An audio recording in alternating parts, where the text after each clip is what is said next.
The Mysterious Benedict Society by Trenton Lee Stewart. Illustrated by Carson Ellis. Read to you by Mr. Perez. The Whisperer. Or should I say, the Whisperer. When the knock sounded on his door, Rainey was in the midst of a terrible dream. He had written down his letters to Miss Purmall, and Jackson, having found the letters on the desk, was pounding them with his fist. "Bang, bang, bang, we got you," he cried, with a wicked laugh. "Don't worry, you won't be punished. It's the waiting room for you. What fun you'll have there. And when you've disappeared beneath that stinking mud for good, we'll get your beloved Miss Purmall, too." "No! What do you mean, no?" said Jackson. "Isn't this what you've been working for?" This was an unexpected response, and Rainey, startled, opened his eyes. Jackson stood in the doorway, staring at Rainey with an expression of wild impatience. "I'm sorry," Rainey said, coming fully awake. "I was dreaming. What'd you say?" "I said hurry up and get your tunic on. I'm going to take you to Mr. Curtin immediately. Today's your big day. Special privileges, Reynard. Now wake up, your skinny, bald friend, and hustle, will you? I want to get a muffin on the way." Jackson stepped out of the room to wait. When, after considerable shaking, Rainey had roused Sticky, the two of them threw on their messenger uniforms. "This is it," Rainey whispered. "We have to be on our toes." Sticky nodded. "Good luck." They shook hands resolutely. "It's about time," Jackson muttered when they came out. "Now, follow me." He set off in double time for the cafeteria. It was just before dawn, and no one astir but a few silent helpers mopping floors, sweeping walkways, or scaling ladders to scrub mildew from ceilings. In the cafeteria, too, the helpers were already hard at work. Jackson helped himself to a freshly baked blueberry muffin and a glass of cold milk. "Better choke something down quick," he said to the boys. "You don't want to be in the Whisperer with an empty stomach. It's very draining. You need all the energy you can get." At this, the first open mention of the Whisperer, goosebumps rose on the boys' arms. Their stomachs flipped too, but dutifully they reached for the muffins and milk, and just as Jackson said, choked them down. Sticky was already losing his nerve. Couldn't help trying to stall. "What about classes?" "What do you think all those classes are for, George?" "I don't see how you ever made messenger if that's how dim-witted you are. You'll have plenty of time for classes after your session. The Whisperer is important, boys. It's the whole reason we're here." After all the secrecy that had come before, it was very strange indeed. In fact, it was thrilling to be spoken with such candor and trust. They really were messengers at last. Rainey almost had to remind himself that his new position wasn't an honor to be prized. "All right, swallow and follow," said Jackson, turning on his heel. The boys gulped their milk and hurried after him. Out on the plaza, in the gray light of dawn, Jackson ordered them to stand still. "If you ever become executives," he said, tying cloths over their eyes, "then you'll be allowed to learn the route to the Whispering Gallery. Until then, it's blindfolds and no talking. Understand? Now, then, round and round you go." He grabbed their shoulders and spun them about until they were so dizzy they stumbled and bumped into each other. Jackson allowed himself a moment to laugh. Then he took the boys by the elbows and set off. They were marched across the plaza, down a walkway, and finally over a patch of grass. Then came a sort of scuffing, thumping noise. It sounded like Jackson kicking something out of the way with his boot, and the boys were led inside. They went down a short passage, then up some winding stone steps. Then more winding steps. Steps after steps after steps. They must be heading to the top of the flag tower, Rainey thought. No other place in the Institute could have so many steps. With their leg muscles burning and chests heaving, the boys finally reached the top. Jackson gave them a few good spins, perhaps just for the fun of it, and removed their blindfolds. They stood in a bright, narrow stone passage. Before them loomed a great metal door. Jackson pressed a speaker button on the wall. "Your new messengers are here, sir." "Very well," said Mr. Curtin's voice through the speaker. The door slid heavily open. "What are you waiting for?" Jackson said. He gestured impatiently, mumbling something about numbskulls not taking hints, and the boys stepped through the open doorway. The door slid closed behind them. "Welcome to the Whispering Gallery," said Mr. Curtin, spinning his wheelchair away from the desk at which he had been working. He beckoned them forward with a crook of his finger. "Come in, boys, and take a look around." The Whispering Gallery, though quite large, was furnished only with a single desk, 2 cushions in the corner, and, in the center of the room, a strange contraption resembling an old-fashioned beauty salon hairdryer. So this was the Whisperer, an oversized metal armchair with a blue helmet bolted to the seat back and another helmet, this one red, protruding into the empty air behind it. It looked surprisingly simple. No running lights, computer screens, or whirring gizmos. And indeed, considering its purpose, the entire room seemed simple. Smooth, uniform stone walls, a lack of furniture or decoration, and only a single window. Kate was right, Rainey thought. There is something important behind the highest window. "If you're wondering why the Whispering Gallery is so austere," said Mr. Curtin, "the answer is security. You will find no heavy metal objects or sharp devices lying about. Nothing with which my Whisperer might be damaged. Nothing to be used as a weapon. The Whisperer's computer system and power supply are safely protected by 2 feet of metal and stone. The walls are solid stone as well. The door through which you entered is the only door, and I am the only one who can open it. Control, boys, control is the key.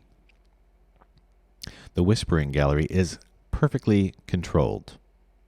I say all this to impress upon you the importance of our project," Mr. Curtin continued. He gestured for them to sit on the cushions. "Why else would such security be necessary? It is a great honor to be made messenger, and I hope you will not squander it." "No, sir," the boys said together. "Here, at last, is our special privilege," said Mr. Curtin. "Only messengers are allowed to help me with my project, and you may be assured it is a marvelous project. Now, I'm sure you're wondering what the Whisperer is. Am I right?" The boys nodded. "Of course I am. My machine cannot help but provoke curiosity. It looks simple, does it not? Only a chair with a helmet? Don't be fooled.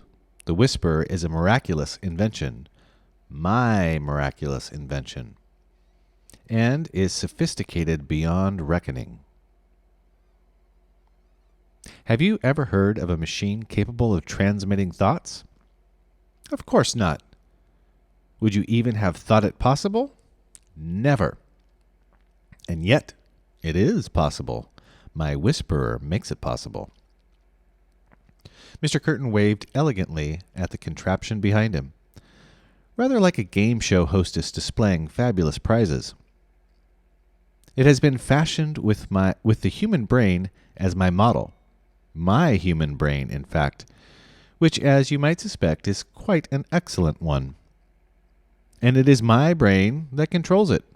No need for keyboards and computer screens, knobs and dials, bells and whistles. The Whisperer listens to me. For not only is it capable of transmitting thoughts, but also, to a certain extent, of perceiving thought. And although currently it is its proper function depends on my being present and connected. You mean you have to be hooked up for it to work? Sticky blurted. Mr. Curtin's wheelchair rolled forward until the wheels pressed the edge of Sticky's cushion. Mr. Curtin's reflective glasses and protuberant nose eased toward Sticky's face like a snake testing the air. You are only a child, George, so I don't expect much of you, Mr. Curtin said coolly. But if you are to be a messenger, you must be made aware of something. I do not take kindly to interruption. Sorry, Sticky mumbled, looking down. Good, said Mr. Curtin. And yes, I must be hooked up for it to work. For now. It is undergoing modification, you see. For years I have employed the Whisperer as an educational tool. But greater things are in store.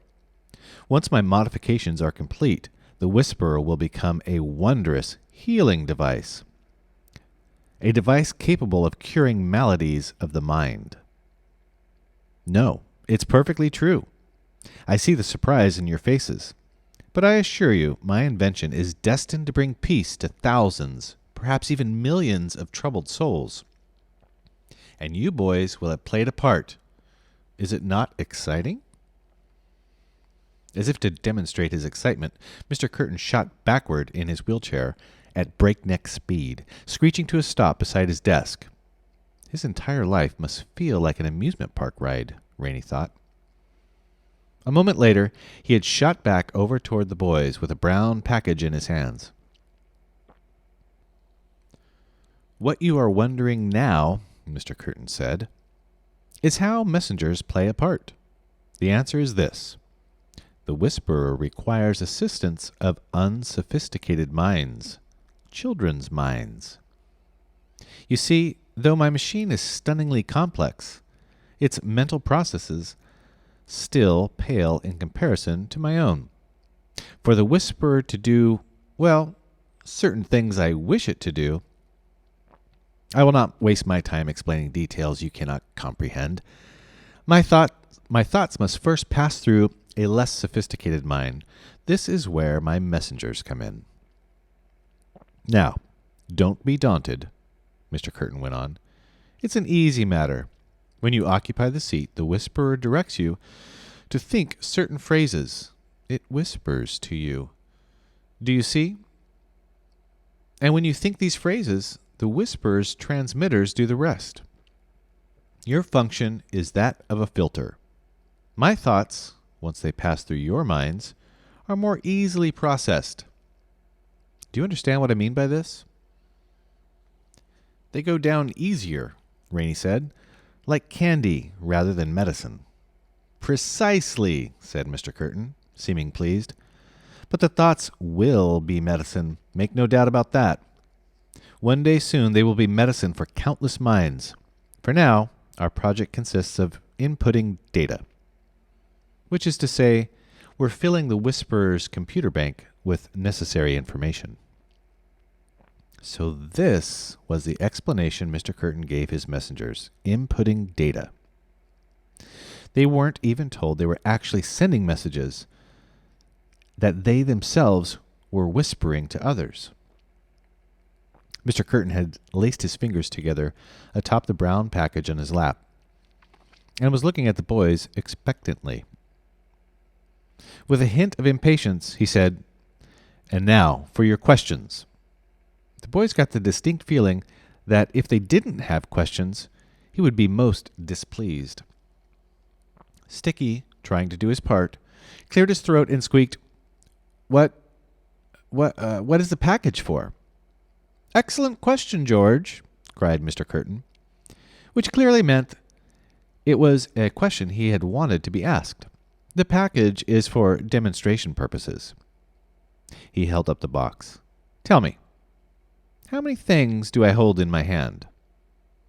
"One," Sticky replied. Mr. Curtin looked at Rainey. "Is that your answer too, Reynard? I hold one thing in my hand?" There must be something inside the box, Rainey thought, but he sensed this was not a time Mr. Curtin wished to be impressed. Rather, Mr. Curtin wanted to surprise the boys for demonstration purposes. And so Rainey replied, "It certainly looks like one thing." "Ha!" Mr. Curtin cried, seeming quite pleased indeed. "And yet, observe." He turned the package upside down, and out spilled hundreds of little pieces of paper. One package, yes, but one package may contain many things. Do you see? Now clean up these paper scraps. I despise a messy floor. As the boys scrambled to pick up the paper, Mr. Curtin continued, "What do I do if I wish to transmit an enormous amount of information in a short space of time? Do you think I can sit in my whisper every minute, every hour of the day, dictating to my messengers? Hardly. There is work to be done, modifications to be made, an institute to be run, plans to be implemented. And so, how do I accomplish the inputting of all this data? Packaging, boys. I transmit packages, and every package contains an incredible amount of information." Rainey and Sticky finished cleaning up and sank into the cushions again. "I'm going to say something to you now," said Mr. Curtin. "One phrase only. But I want you to pay attention to what happens in your minds when I say it. Are you ready?" The boys nodded. "Poison apples, poison worms." The boys blinked, startled, for in a single moment, an entire lesson, an entire class period of listening to Jilson drone on and on about bad government had blossomed in their head. Mr. Curtin was smiling. One package, many thoughts.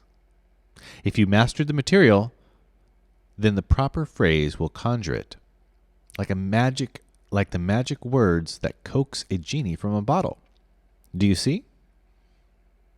In fact, the boys understood much more than Mr. Curtin realized. Finally, it all made sense. Mr. Benedict had wondered how the hidden messages could be so simple and yet have such profound effects.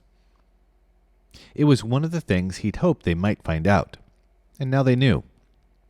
Mr. Benedict's receiver was able to detect the package phrases, but not hear the information contained in them. He could hear the magic words, but he couldn't see the genie. "Very well," said Mr. Curtin, when he saw that the boys understood. "You have been sufficiently briefed. And now the moment of truth. Reynard, have a seat in the Whisperer. George, you may observe from your cushion. If all goes well, the session should last about half an hour. Then you shall have your turn." Rainey rose and approached the machine. His mouth went pasty and bitter-tasting as he recalled Mr. Curtin saying that the Whisperer could perceive thoughts. To a certain extent, he'd said, but to what extent? How much could it see? Would the Whisperer reveal him as a spy? Rainey stopped and stared at the metal chair and the blue helmet. Racked with indecision. Should he try to resist somehow? Try to mask his thoughts? Was it even possible? He had no way of knowing and no time to consider. "Reynard? Sorry, sir, just savoring the moment." With clammy hands, Rainey took his seat in the chair.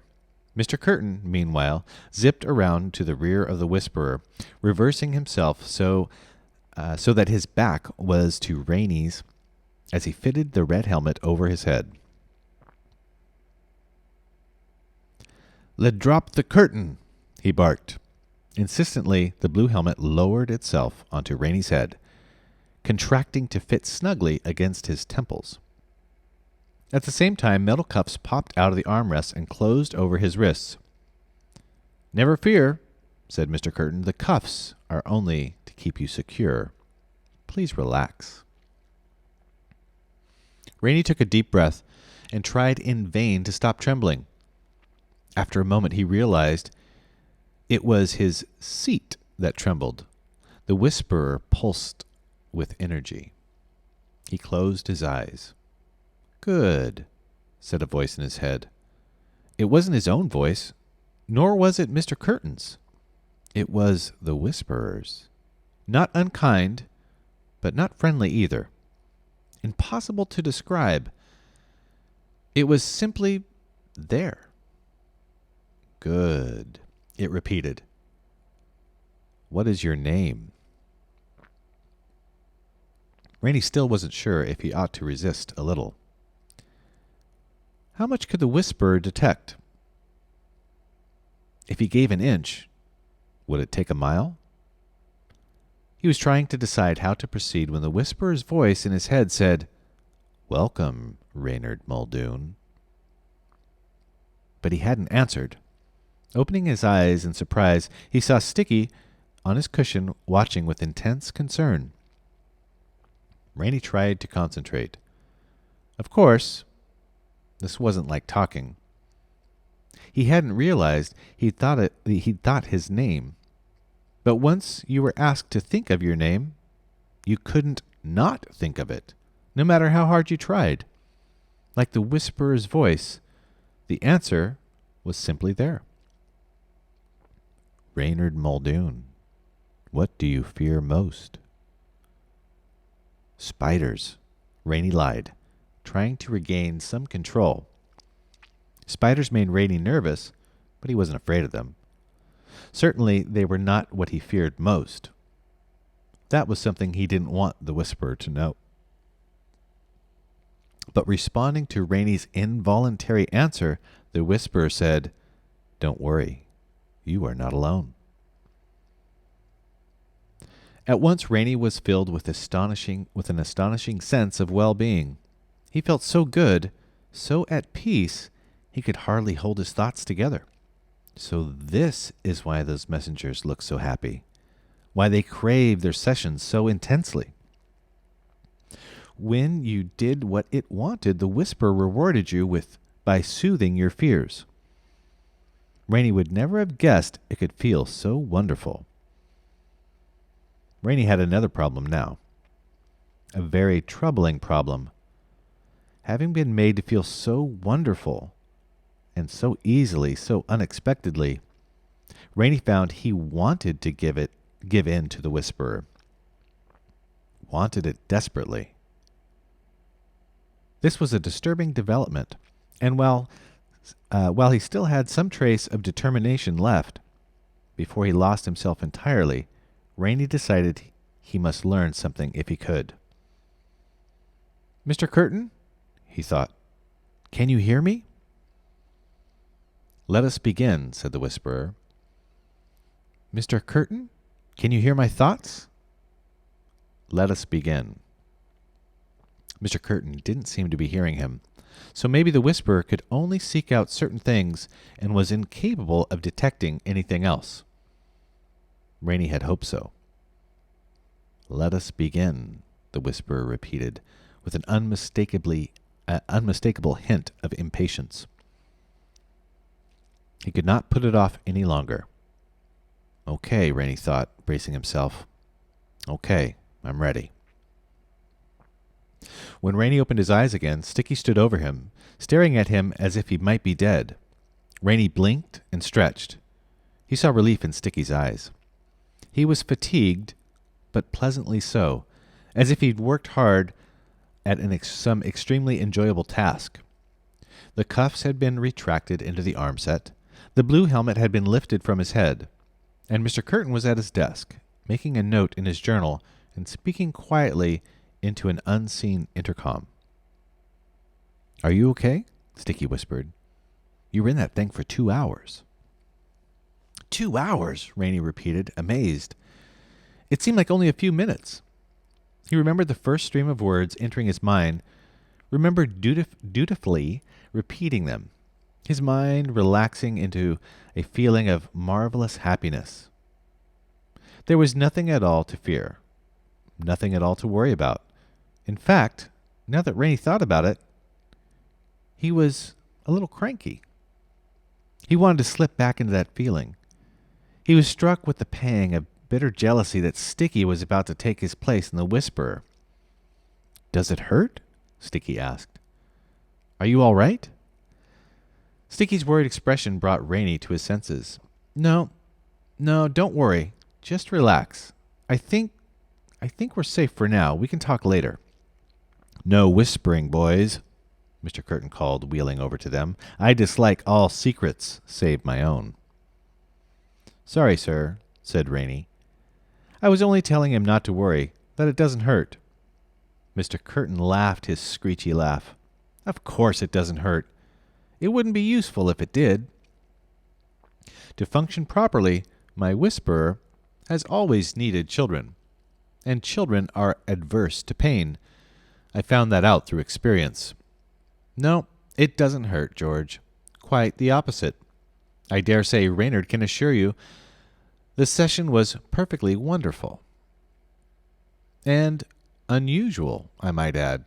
2 hours was far, far longer than I expected. As I've said before, Reynard, you have a strong mind. New messengers rarely make it half an hour before their concentration flies apart and they slip into a daze. Even my seasoned messengers never last more than an hour." Mr. Curtin seemed tired himself. Perspiration glistened on his forehead, and his lumpy nose was splotched with red. Tired but happy, just like Reynard. "I am very pleased, Reynard. Very pleased indeed. I believe we have more to discuss now. And if George's session goes even half as well, our discussion will include him too. Would you like that, George?" "Of course you would. Meanwhile, I've sent for some juice. Using the Whisperer calls for frequent refreshment." Rainey rose shakily from his seat. His mind kept returning to the phrases he'd been compelled to think. Brush your teeth to kill the germs. Poison apple, poison worms. The missing aren't missing, they're only departed. And with each phrase came the memory of the pleasure he'd been given by thinking it. He wanted to sit back down, go straight into another session. Rainey shook his head. He couldn't believe how strongly the Whisperer took hold of you. Also, how much it took out of you. He felt so weak he stumbled over to a cushion and collapsed upon it. Sticky followed and hovered over him, wanting to help somehow, not knowing what to do. Mr. Curtin, meanwhile, had pressed a button on his chair, and the Whispering Gallery's metal door was sliding open. Jilson, the executive, entered with a plastic jug and paper cups. "Anything else, sir?" Jilson eyed the boys with grudging approval. She held an esteem for messengers she didn't have for other students. "That will be all, Jilson," Mr. Curtin replied. Jilson went out, and Mr. Curtin poured the juice. Plastic jug and paper cups. No glass. Mr. Curtin was indeed careful. But even if there had been a heavy glass bottle, something hard to conk him over the head with, then what? The Whisperer's computer circuitry was safely hidden beneath the stone floor, its chairs and helmets made of strong metal. How could they possibly do anything about it? "Ready, George?" said Mr. Curtin. It was more of a command than a question. Sticky gulped and took his place in the machine. Once again, Mr. Curtin fitted the red helmet over his head and growled, "Le drop the curtain!" The blue helmet lowered. The cuffs appeared, and Sticky squeezed his eyes shut. His hands strained unconsciously against the cuffs, wanting to get at his spectacles. He was obviously frightened. Rainey watched from the cushion. Poor Sticky. In a moment, his fear would dissolve, replaced by something wonderful, which was far more troubling than the fear. For how could they work to defeat Mr. Curtin if they found his invention irresistible? Even now, free of the Whisperer's metallic grip, Rainey found himself longing for that sensation of perfect security, of not being alone. His thoughts were interrupted by Sticky's nervous voice crying out, "Sticky Washington!" A pause. Then more quietly, "Fine. George Washington." The whisperer had asked his name, and Sticky, without realizing, had answered aloud. Apparently, it preferred Sticky's given name. Rainey watched his friend anxiously clutch the armrests. He wished he could help him, but there was nothing that could be done. Next, the whisperer would ask what his greatest fear was, and poor Sticky would be powerless to hide it.